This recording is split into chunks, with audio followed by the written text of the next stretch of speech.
नित्यशुद्धं निरामयं निराकारं महेशानं शिवं वन्दे जगद्गुरुम् ओंकारनादसम्भूतं नित्यशुद्धं निरामयं निराकारं महेशानं शिवं वन्दे जगद्गुरुम् जदजूटसमायुक्तं गङ्गाधरं नुत्तमं चन्द्रार्धशेखरं देवं नमामि भवभञ्जमम् चन्द्रार्धशेखरं देवं नमामि भवभञ्जमम् ब्रह्मरुनाद निर्घोषैः स्पन्दितं सकलं जगत् यस्य ताण्डवलीलाया लयं याति चराचरम् यस्य ताण्डवलीलाया लयं याति चराचरम्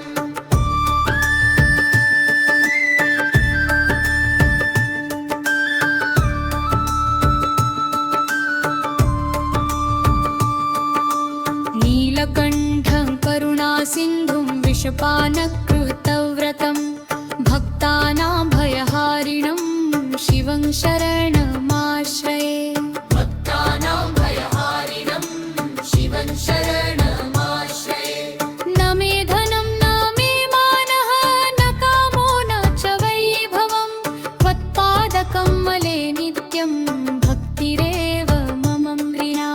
त्वत्पादकमले नित्यं भक्तिरेव मम प्रिया कैलासशिखरावासं पार्वती प्राणवल्लभं योगिनां हृदि संस्थितं शिवं ध्यायामि सर्वदा योगिनां हृदि संस्थितं शिवं ध्यायामि सर्वदा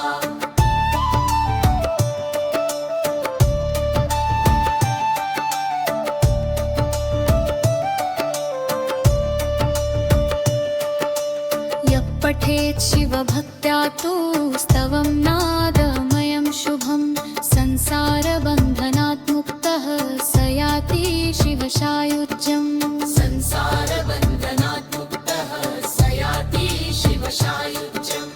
डमरुनाद निर्घोषैः स्पन्दितं सकलं जगत् यस्य ताण्डवलीलाया लयं याति चराचरम् यस्य ताण्डवलीलाया लयं याति चराचरम्